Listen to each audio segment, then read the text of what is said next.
This Civic Media podcast is sponsored by UW Organ and Tissue Donation. Organ donations are desperately needed, and now is the right time to become an organ donor. Talk to your family. Get the dot. Save lives. Go to heroicdeed.com.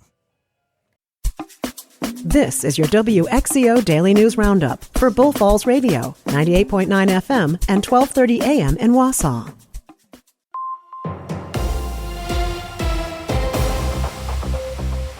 For WXCO News, I'm Brittany Merlot.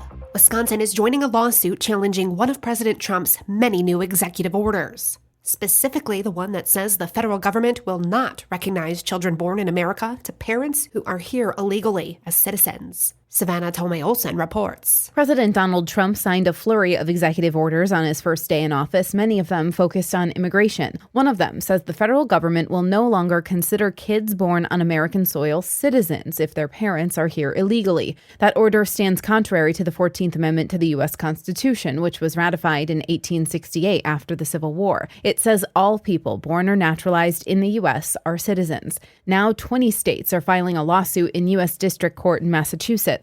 Governor Tony Evers called Trump's order egregious and wrong-headed and said Wisconsin is joining the lawsuit to protect Americans' rights guaranteed in the Constitution. Attorney General Josh Kaul says the Constitution, federal law, and previous Supreme Court rulings are clear. People born here are citizens. America is one of at least 30 nations with birthright citizenship. And the Wausau Police Department has been receiving concerns from people about their immigration status. The order means the government will enforce stricter border policies while ramping up deportations. However, the Wausau American Hispanic Association tells News 7 that there's no need to fear. But for those of you who have that fear regardless, there are resources out there to help you with the citizenship process. If you do get detained by immigration, make sure that you know your alien number provided to you by the Department of Homeland Security. And Governor Tony Evers will give the annual State of the State address tonight. Tune in to WXCO for special coverage of the speech, the Republican legislative response, and analysis you won't find anywhere else. For special live coverage of the 2025 State of the State address starting just before 7, and you can find it on the Civic Media app. Legal challenges regarding bills signed into law in the final days of former Governor Scott Walker's time in office will soon be heard by the state's Supreme Court. Attorney General Josh Kaul is asking the court to rule on the so-called lame duck laws, which removed power from Governor Tony Evers and Attorney General Josh Kaul, while giving the Republican-controlled Joint Finance Committee more control over the filing of civil lawsuits and distribution of settlement funding. A previous related ruling found that the committee had been overstepping its authority. And Democrats in the Wisconsin legislature announced their first bill package of 2025 last week, the Lowering Costs, Improving Lives. Lisa Hale has more. One of the bills is a homestead tax credit expansion, said Jamie Wall of Green Bay. An expansion of the so-called homestead tax credit, which helps low-income people and senior citizens on fixed incomes with their property tax bills.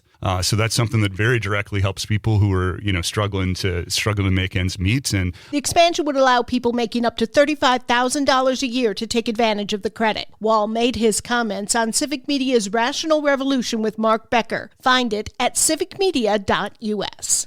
And Governor Tony Evers will deliver the State of the State address tonight. His office says he'll focus on lowering costs for Wisconsinites, affordable housing, support for public schools, child care, and mental health care. And after the Madison school shooting, he said he'd be unveiling the most robust gun reform proposal yet. His top priorities as governor have been largely rebuked by Republicans. They still hold the majority in the legislature, but that majority has gotten smaller. We also learned that next month he'll give his budget address. That's where we'll learn in detail what he's included in the next biennial budget. The State of the State address is tonight at 7 at the Capitol. Then, Republicans will hold their own rebuttal.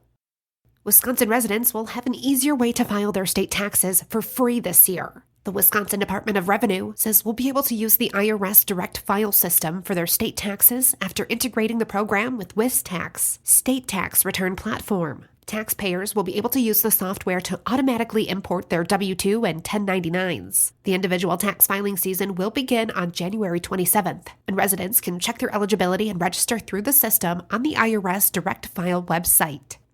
And Wisconsin Democrats presented the Lowering Costs, Improving Lives package of 3 bills last week to lower the cost of housing, groceries, and prescription drugs for Wisconsinites. Lisa Hale has the details. One of the bills is the Healthy School Meals for All, which would provide free breakfast and lunch for all students in public schools. State Representative Ahmad Rivera-Wagner of Green Bay supports the bill and said it makes fiscal sense. That every kid would be able to get breakfast and lunch, and that we would actually save money because the cost of administering a program and collecting fees actually cost us dollars. So It's actually government efficiency to actually provide a non-mean tested free access to meals. Rivera-Wagner made his comments on Civic Media's Rational Revolution with Mark Becker. Find it at civicmedia.us. And AARP Wisconsin has announced that they're now accepting applications for their 2025 Community Challenge Grant Program. The program provides grant funds for quick action projects to improve quality of life in communities across the state, specifically targeting residents who are 50 and older. The projects could include things like upgrading transportation, housing, and digital infrastructure, or improving public places. The organization will be accepting applications from local nonprofits until March 5th. State Republicans are circulating a bill that would require approval from every local municipality before developers could seek Public Service Commission approval for wind or solar projects. Under the bill, municipalities would need to consider a resolution on a potential project within 90 days after being asked for approval by the developer. And if the resolution isn't voted on within that time frame, the Public Service Commission could consider it approved. Supporters of the bill say it will empower local officials and give them a voice in the projects. And the Wisconsin Department of Health Services has launched a new outreach campaign to highlight the risk of menthol tobacco products. DHS officials say that 9,300 people under 18 in Wisconsin will try cigarettes for the first time each year, half of whom will start with menthol cigarettes. And Wisconsin Democrats presented the Lowering Costs, Improving Lives package of 3 bills last week to lower the cost of housing, groceries, and prescription drugs for Wisconsinites. Lisa Hale has more. One bill would put caps on certain prescription drugs, such as insulin. Green Bay Representative Ahmad Rivera-Wagner. That you shouldn't be spending $200-300 a month on insulin, something that was actually happening to my mother, who was on, somewhat of a limited income. She was spending up to $300 on insulin. That's crazy. Which is absolutely wild, right? So Rivera-Wagner made his comments on Civic Media's Rational Revolution with Mark Becker. Find it at civicmedia.us.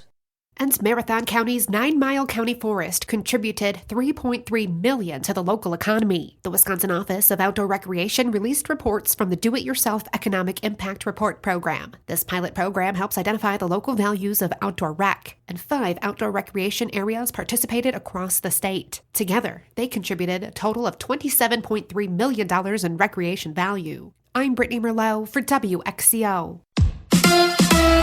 Marquette defeats Seton Hall. Hi, I'm Mike Clemens with sports. The Marquette Golden Eagles with a win on the road over Seton Hall. The final 76-59. A big night for Cam Jones, who led with 19 points after a poor showing over the weekend in their loss against Xavier. Head coach Shaka Smart. If you think about it, his role has changed so much in just, the last several months. But I've got to make sure I help him understand that heavy is the head that wears the crown, and there's no two people that applies to in this program more than him and me. Marquette hosts Villanova on Friday. The Badgers with a loss at UCLA, 85-83. The loss snapping a 7-game winning streak for the Badgers. They'll host Nebraska Sunday at noon at the Kohl Center. And in baseball, former Brewer and Yankee pitcher C.C. Sabathia voted into the Hall of Fame. The 6'6", 300-pound lefty came to Milwaukee in 2008 in that trade with Cleveland and led the Brewers to the postseason for the first time in 26 years. With sports, I'm Mike Clemens.